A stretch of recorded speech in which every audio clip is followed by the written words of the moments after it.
Well, hello, everybody. It's Melinda here with the Coaches Console, and I'm joined with Andy, and it's so great to meet you, Andy, and I really appreciate you coming on. You know, you started what might be one of our hottest threads in the Coaching Lifestyle Facebook group by one simple question. I think it was back in November, the beginning part of November, when you asked it, and the question was super simple. How'd you get your first client? And whoa, my gosh, just the and everything that followed from that. And I loved watching people would respond. And you're like, yes, okay, that's great. And now tell me about this. Okay, that's good information. Now, and you were just like digging and digging and digging and like really wrapping your mind around all the valuable information that you were getting from the group. So Andy, this is the first time we've met. I was just so inspired by your question, I call it chomp, like when you are like, I want this, I want to know this information.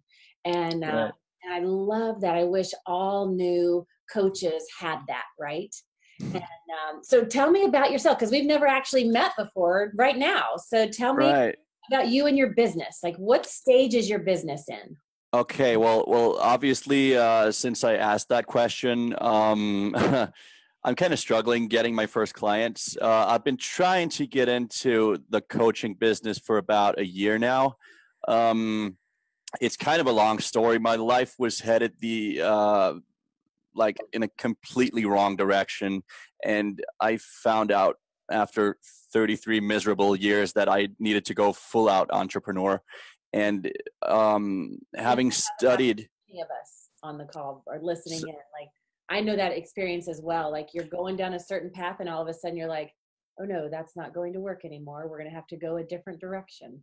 Yeah, I know, right? Yeah, it kind of sucks. Like, in the moment, it really sucks. And then there's like this point of exhilaration, and then it sucks again. And you're like, oh God, what have I done? I don't know. I think it's liberating mostly, even though, of course, the entrepreneurial life has its stresses and all. I prefer it that way. Yeah. But anyway, having studied self-development galore since 2014, I came upon this the term of confidence coaching, and it just resonated with me, because what I found is that confidence is the way I see it, the number one common denominator in everything that is related to self-development. There's always this element of what level of confidence am I on here, and there is a strong correlation between successful self-development and high confidence. So even though confidence coaching may sound a little vague, it makes sense to me, and I know that it's a huge up and coming niche. When I looked at it about a year ago, when I started getting into it, I could find about maybe 10 or 20 confidence coaches by a regular Google search. Since then, not more than 8 or 9 months later, that number had risen to more than 100. So I think that would be a good tip off that confidence coaching is the way to go. And yeah. And so that's what I'm trying to get into. And I'm kind of finding some ways in. I've been working with one beta client, a girl I found in my mastermind group, but hey, if it works, it works. Like, how did you find that? Because that was your question that you posed to the group. Like, so it was in a mastermind group that you're in. Yeah, I had, I'm in a mastermind group, and I simply offered some of the other members free coaching because they were struggling with some things that I might be able to help them with. So, and one of them said yes. And so I've been kind of working with her. And so that's one thing I've been doing. Another thing I've been doing is that I've been fortunate enough to this December to get on a Christmas calendar giveaway in another coaching group. So I've had the opportunity of giving away free sessions to a number of people, just pretty much anyone who said yes, basically. So I've been doing a couple of free sessions there as well. I've only been getting positive feedback so far. So which only confirms my notions that that I'm able to do this, uh, and that I have, even though I don't have a certificate yet, I've been reading enough books and taking enough courses on coaching, that that I do have the necessary foundation for being able to do it. Yeah. So yeah. So one of the things that I noticed when I was looking through the thread, because you talked about in your mastermind group, and you in another group they were doing a giveaway, and you kind of got involved in that. You know, some of the other responses that I noticed that were pretty prominent were people doing webinars, people going to networking groups, Facebook groups.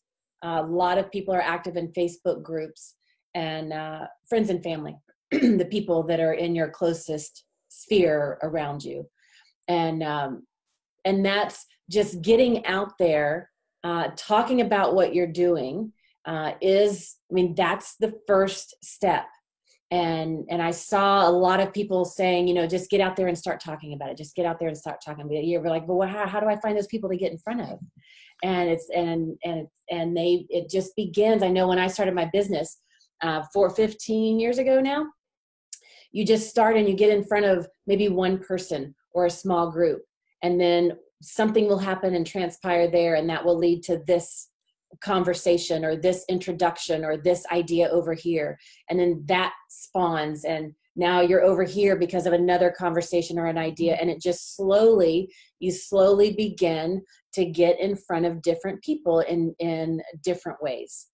And it's just right. The consistency, that's one of the things that I wanted to share with you. I didn't see that in that thread, but consistency is what makes all of the difference. And that's what I see a lot of people, they'll try something one or two times and be like, oh, that didn't work. Let me throw that out the window. And then they're like, okay, let's go try this thing over here. Oh, look, that didn't work. And most people give up before they give enough consistent action to see results. And so I just wanted the opportunity to share that with you, that whatever you're finding that resonates with you, keep doing it consistently. Right. I think that's an important point, because not everything resonates with everybody. So there might be some things where I'm kind of going to go, okay, I'm not going to do that anymore because that simply doesn't resonate with me. So there might, and I think when you're starting out like I am, you might not have that experience of consistency because exactly because you're trying a lot of different things to see what resonates with you. Yeah. So that consistency might not be there for me right now. But you make a good point. So yeah. What I call the research phase. You're like, okay, let me try this. Exactly. Yes. That's exactly. Great. Let me do this a little bit more. And you try something else. You're like, yeah, no, not so much. Like a buffet. Like when you go to a great restaurant that has this amazing buffet, you try something. You're like, that's disgusting. I'm never going to do that again. And you don't go back there. And marketing is actually the same way. Now, the next person that walks up to the buffet, they're like, oh my God, that's the best thing I've ever ate. And you're like, wow, interesting.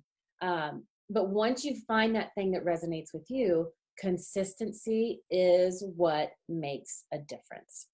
And right. So as you locate that thing, don't give up too quickly. Stay consistent with it. Like when I started, what I discovered was I love networking.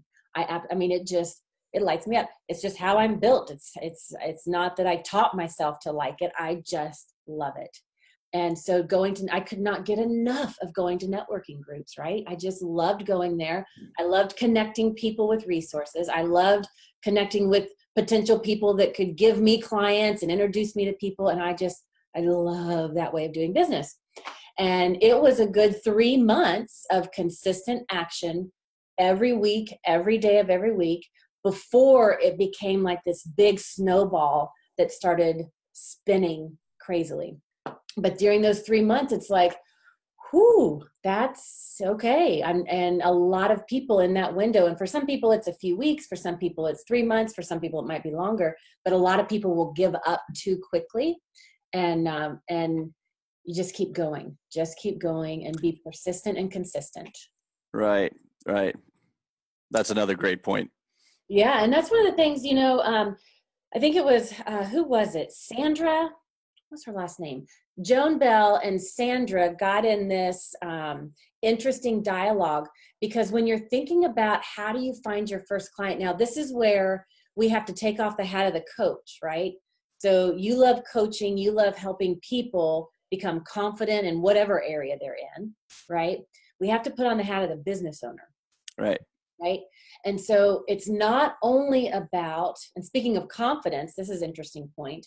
When it comes to marketing, marketing is not only about how do you get out there and in front of, how do you find the people and then talk about it and then introduce the conversation to enroll them, but it's also once they say yes, what happens after?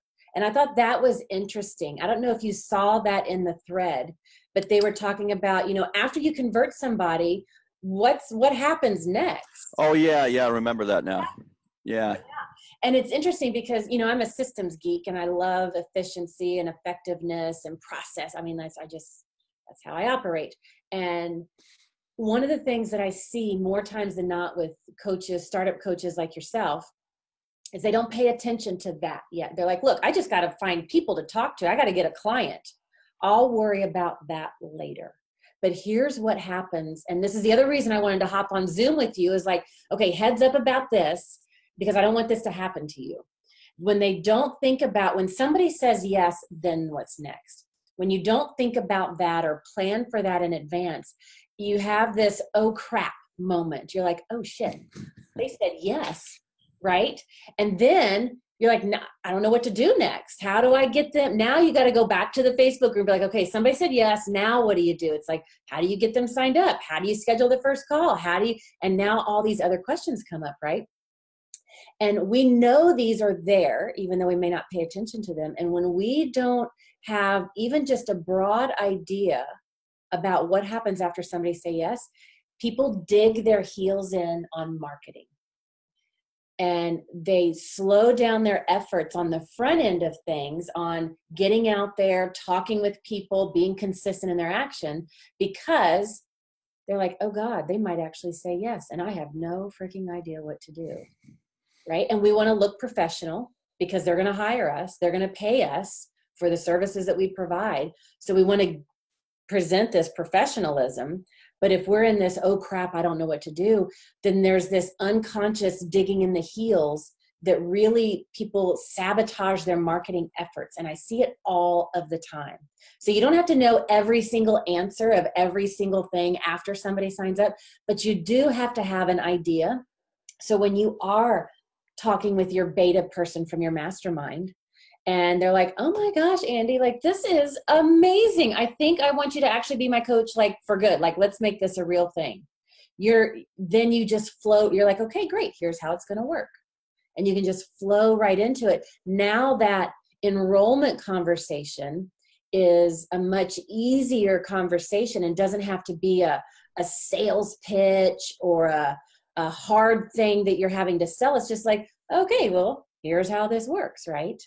And that's why a lot of people say, I don't like enrollment conversations. I don't like selling, because they haven't answered what happens after somebody says yes. So I want to throw that out there to you to make sure that while you're still doing your consistent stuff, wearing the hat of the business owner, you're also paying attention on what happens after somebody says yes.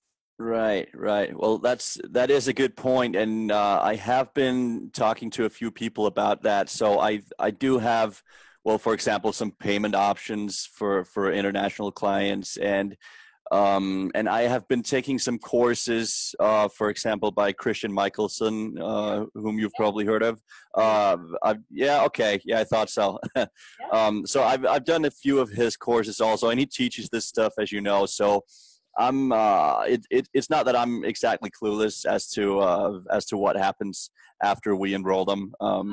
So yeah. And like, you don't have to know every single answer to every how do I do this question. No. So you have to have some idea, or else, like I said, you'll dig in your heels. You'll be like, unconsciously, you'll be saying, I don't want to do that, because they might say yes. Sure. I mean, I think it's one of those areas, I think, where right now I'm at a stage where it's not perfect, but it's not supposed to be perfect either at this stage. You know, it will be probably at some point, but not right now. That's not what's most important right now. What's important right now is getting those clients. That's right. So yeah, and then we can always fine tune stuff later, you know. Yeah, and we call it, like in our boot camp, we teach the villains and superpowers, right? And so we have this one villain that we teach, and her name is Perfect Portia. That's a lot of entrepreneurs because they think it has to be perfect before they get out there. So I no. admire that you're like, no, let's take this imperfect action. Let's take action. Let's improve. Let's research, take more action, improve, and just have this constant never-ending improving instead of perfection, and then run out of time, energy, money, and passion before you ever get anywhere. And exactly. It's not. There's a good saying that that goes like this: it's not supposed to be art; it's supposed to work. So that's kind of what I try to live by. Yeah, and Yeah. a lot of us, I know I was in this boat, and it sounds like you might be too. I was fired from my job. I had a very small window of time where I was like, I got to make money, people. I got mortgages, I got bills, I got utilities, I got responsibilities. So I've got a small amount of time to make this work. And like you said, it's not art, it's got to work. Exactly. Got to generate. So get out there, research, do it, improve. That's a beautiful, beautiful approach. So kudos to you. That takes a lot of courage to do that. And you paved the way beautifully by asking the questions. That's how it is. Like, all right, let's ask. Thanks. Let's figure this out. Yeah, Yeah. so that was awesome. One of the other things that I really loved in the thread that I just wanted to pull out was who was it? Becky. Anyway, There were so many people participating. I don't remember one from the other. Sorry. There was somebody in there, and she was talking about how when she's talking to somebody that might be interested in what she's up to, she cites examples, whether it's just a real client that she's worked with, like Susie was struggling with X, and then she got this result. And she talked about that, or if it's a general example that conveys an idea. But that right there is one of the powerful, then you don't have to sell anything, right? So when you can have those examples, whether they're specific, like the two people that you're working with, the one person from your beta, from your mastermind, it's like, okay, what were the struggles and what's the transformation? When you can articulate that in a very succinct way and you're talking with other people, it's like, it reminds me of my client, blah, blah, blah. She was right. this, and now as a result, she's experiencing XYZ. And Right. more examples you can give, now people don't have to understand coaching, right? They don't have to get it. They don't have to know how it works. They just have to know that's my struggle and I want that transformation. So you're the guy I should be talking to. And that's where when you're talking with people, when you're having those sample sessions, when you're having those enrollment conversations, the more that you can share real stories of your clients or other people that you know, the less selling you have to do. And it's like, I'm just presenting to you here, this is real-time information, folks. And people are like, yeah, I want that. Right. There's a saying that people don't buy coaching, they buy results. Yeah, we were talking about that. That's one of the posts that I made. Somebody else started this thread, what are you selling? And I was like, you are not selling coaching. Oh, yeah. You remember that thread? I remember, yeah. Yeah, and I was like, I don't think this is what you were going for, but what you're selling is transformation. What you're selling is results. And the more that you can convey that, nobody has to understand what coaching is. Nobody has to get confused. It's like, oh, what sport? Like none of that ever has to come up. It's just like, here's a transformation that's provided. And then they get to say, yeah, I'm ready for that. And you can help them get clear on their commitment. That's really all an enrollment conversation is. It's like, do you really want this transformation? Are you committed to it? And how clear are you on that commitment? And when you're ready, I'm here for you. And right there, that is your enrollment conversation. That's it. And you can take coaching skills to the table and do that. So I'm going to put you on the spot. Like we haven't rehearsed any of this. I didn't send you any questions. Like we are making this up right now.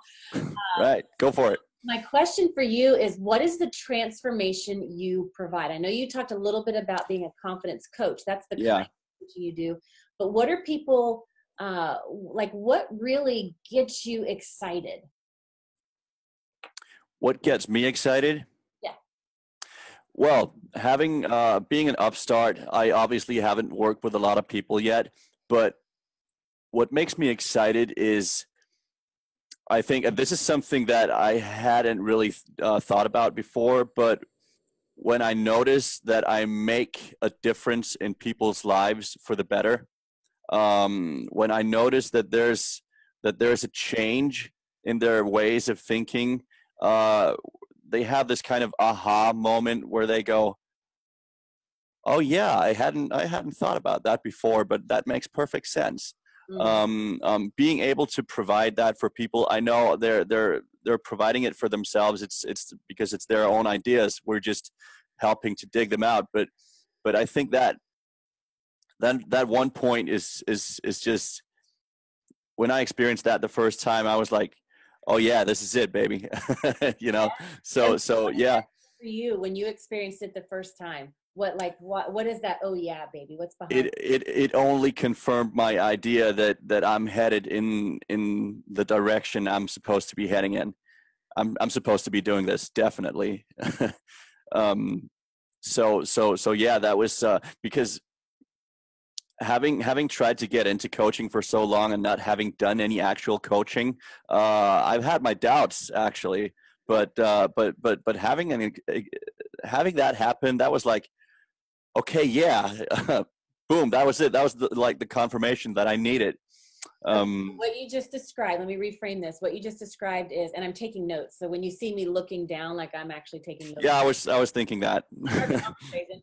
Um, and so what I just heard you say was that what like just completely lit you up is the way I describe it was this confirmation I'm heading in the right direction with, Exactly. with my life purpose. Exactly. Right? Okay, so that's one little nugget I pull out. Let me just ask that question again. For you on your journey, when you experienced this, like what else, what other impact did that have on you? What other impact it had on me? Yeah, You mean like in other areas of my life? sure. Um, I think it made me it gave me a sense of calmness, and maybe a sense of well, a greater sense of confidence myself, that a sense of okay, well, there's a doubt there that just got eliminated. This means that this will free up some of my energy to pursue other ideas. For example, do this and that, or do X or Y or Z. Um, so I think it gave me some excess energy that I hadn't had before. Yeah. And what I heard you not say in that phrasing was greater confidence that I can do this. Is that true? Oh yeah, you didn't hear me say that, but definitely there was. It like it was woven in there. It's like I think Sure. right. Is that a real thing for you? Oh, definitely. Yeah, yeah. So one of the things when we're first getting started, it's like we don't know. We just know we want to do this thing. It excites us. We're like, yeah, we just like we have got to do more of this, right? Right. And whenever you're finding your first client or finding, and what you asked was not even how'd you find your first client, but what I noticed in the digging that you were doing by the additional questions, it's like, okay, that's great that you found that client, but how did you get in front of them to even start talking to them?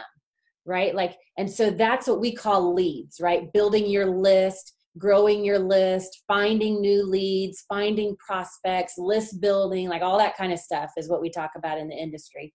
And so that's like the precursor to getting clients. It's like, okay, we'll figure out how to get clients, but how do I get in front of these? Like, who are these people and how do I find them? And that's the list building. That's the power of having a list, right? And it doesn't have to be big. It doesn't have to be, oh, I've got to have 18,000 people on my list. Like, no, you can have 5 people on your list. You can have 55 people on your list, and you just start talking about it. And what I love about that is, and what I noticed people were saying over and over again is, you have to know who these people are and where they're hanging out, right? And so what I love about what we just went through based on your own experience was the people that you want to talk to are people that want confirmation that they're heading down the right path of their life purpose, that they want a greater confidence that they can do their dreams and live their purpose. And you want to find people that want to free up their energy to pursue their ideas and turn them into something. Like those three things. That's exactly what you just said, right? Right. So you're going to have this recording. You can grab that and use it. And so that as you're out talking to people, whether you're at the supermarket, on the sidelines of a sporting game, at some concert, or wherever you're at a festival, like wherever you go in your life, and somebody asks, so Andy, what do you do? What I never want you to say ever again is, oh, I'm a coach. Like that's never your answer.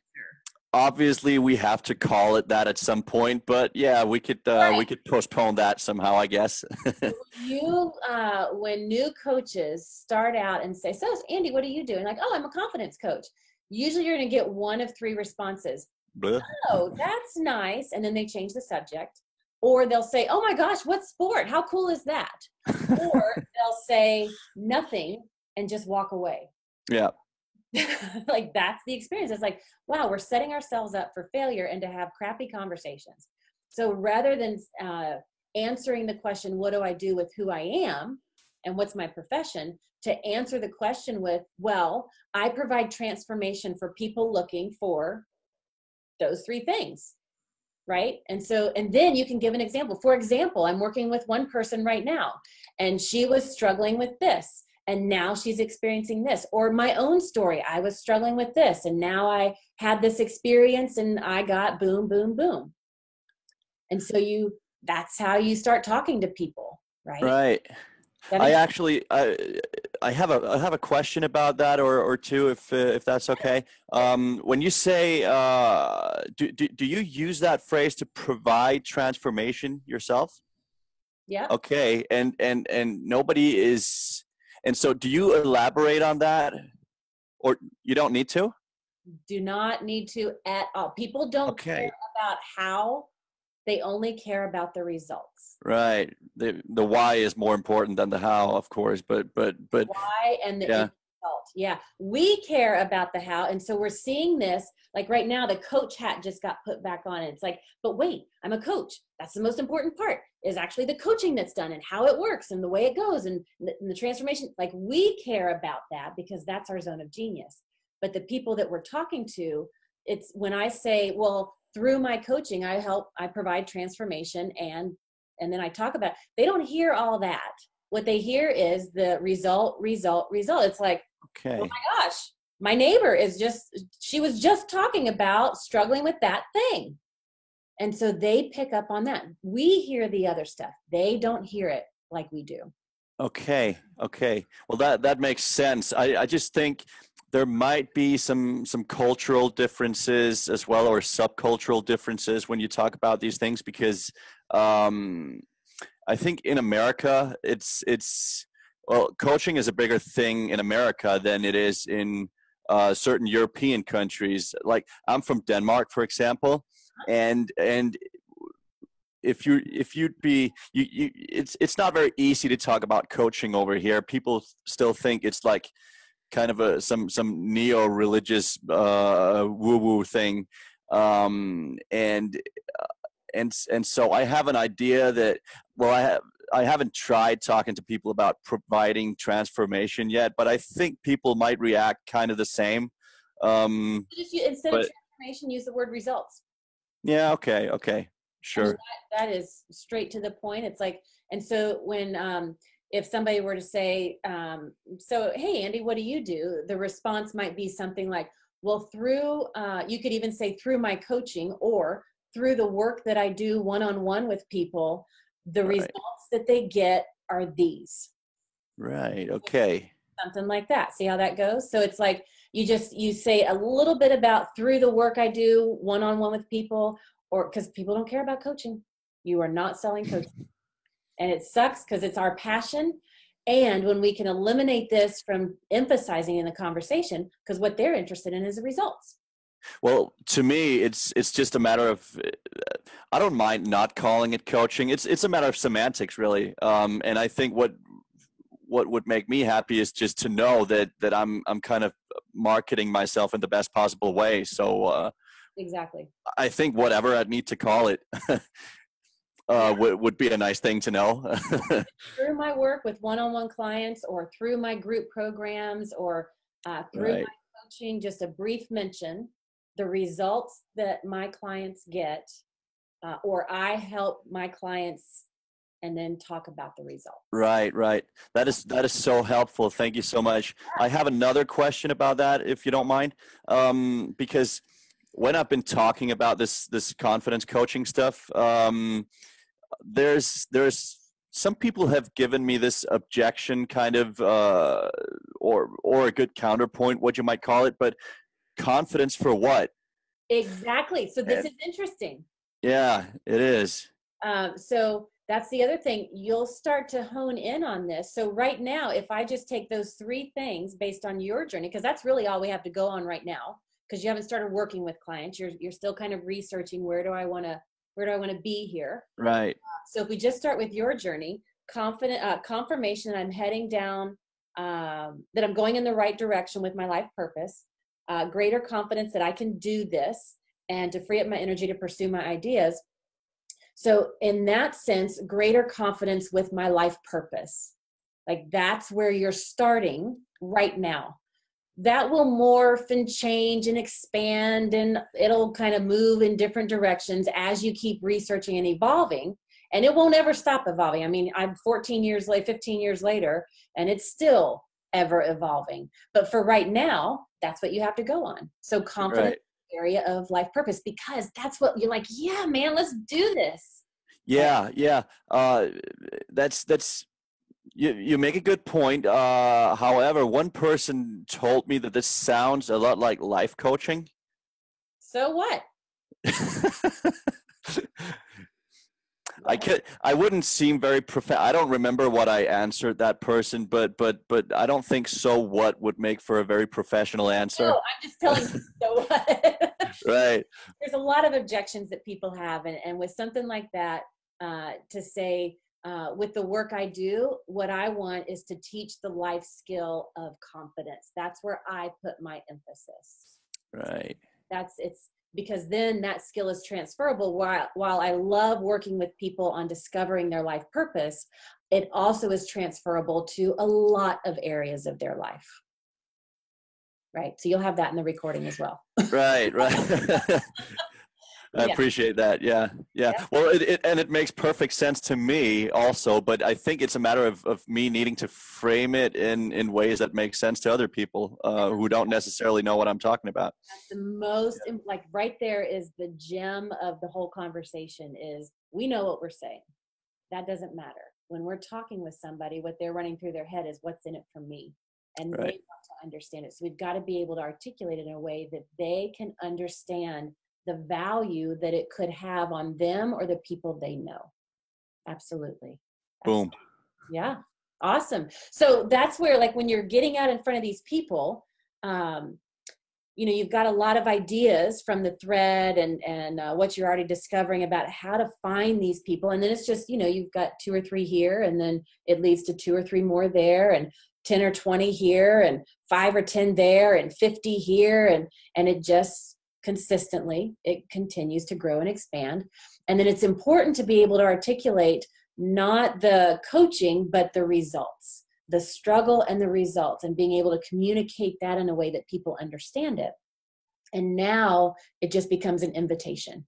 Are you committed to making this change and getting out of the struggle and getting into these results? And when you're committed, I'm your coach and I'm here for you.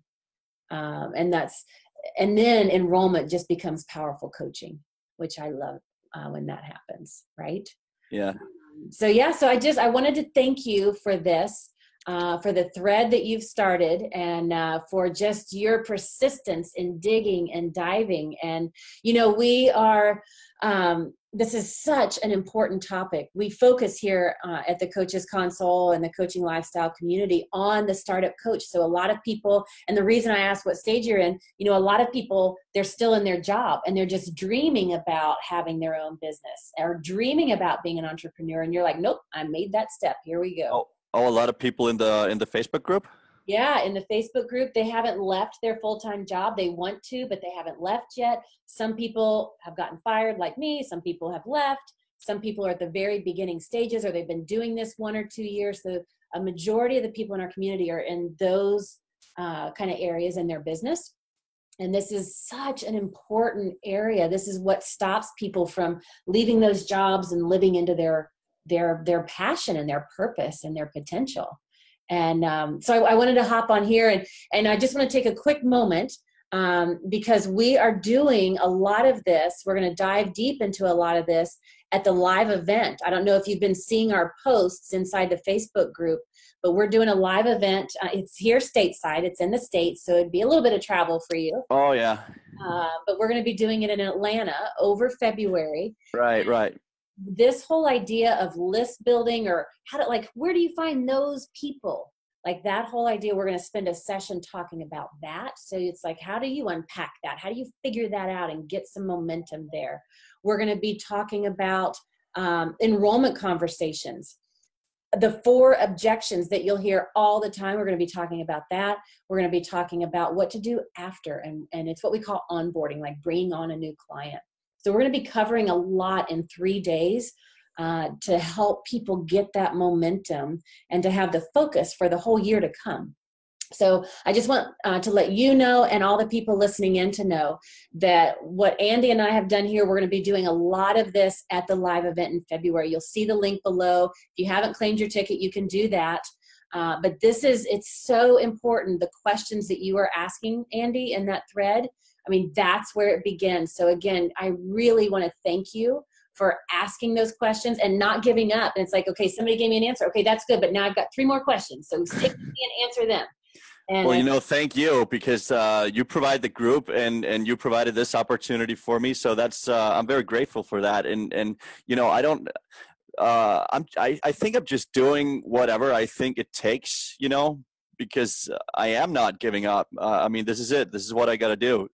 So, that's that level of commitment, right? So you can even speak to your own clients about this, right? And so whenever I do an enrollment conversation, another little thing that I love doing is I love saying, on a scale of 1 to 10, how committed are you to making this change in your life? Yeah, I do that too. Yeah. I love scales. I love numbers. I love that kind of thing. Yeah. And, because it cuts the emotion out. It's like, all right, let's get really clear real quick. Quantification, hardcore. Like, we're not messing around. And so what you just said is like, you're a 10 out of 10. I'm not giving up. I'm going to do whatever it takes. And that's like, you are going to be so successful. I already know that, because you're going to do whatever it takes. So thank you for being in the group. Thank you for asking the questions. Thank you for being persistent. And just thank you again for this time. I just thought this would be fun to kind of unpack it a little bit more. All right.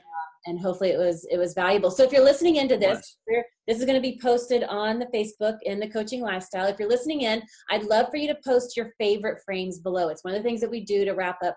I do this with all my coaching clients at the end of every boot camp session we do with our boot campers. Every time we have a team meeting, it's like, what are your favorite frames? So Andy, I'm going to ask you, I'm going to put you on the spot again. Right. Our little conversation here. What is a favorite frame? It doesn't have to be the favorite frame, but what's a favorite frame, like a nugget or a gem or a takeaway that stood out from our conversation here? Okay. Yeah, I think, well, I got a lot of positive confirmations of things I've learned along the way that I think I'm right about. I think the latest big thing that I've learned that you have confirmed here on this call is that it takes consistent action, and that kind of doing it half-assedly is not going to work for anyone. Of course, you got to find out what makes sense to you, and what kind of approaches resonate with you. But you got to do some hustling, and you got to stick to it, and you got to find out. You got to make sure if it works, if it really works or doesn't. Yeah. So that was definitely a great takeaway for me. Also, the fact that you mentioned that it took you 3 months of working every day for every week of 3 months. I think having those really specific things like you just mentioned, really getting specific about it, I kind of love that, because it kind of gives me an idea of what to expect, you know. And when you don't know that, you're like, well, shit, am I going to do this for a week or a year or 2 years or what? So, so just getting those specifics down, that's invaluable. Good. Good. So thank you. Yeah, my pleasure. And for everybody listening in, post your favorite frames below. I'd love to keep this conversation going. Or if you have additional questions from what Andy has shared, or stuff that I've shared, or whatever's come up for you, post your questions below, and we'll kind of keep this dialogue going, because this is where we all learn. This is where we learn together. It's where we grow together. And this is where we, in this community, in this collaboration, this is where it happens. Not isolated, not hiding behind our computers, but connecting together. So post your favorite frames, post your questions, claim your ticket if you haven't. I want to see you at the live event. And we're going to dive into even more of this here early on in the year, so that you feel confident about going through your full year and getting results and doing the work you love. So Andy, thank you again. I appreciate it. I will see you in the Facebook group, and here, keep us posted on your success, and keep asking those questions. I will. All right. Bye, everybody. Bye.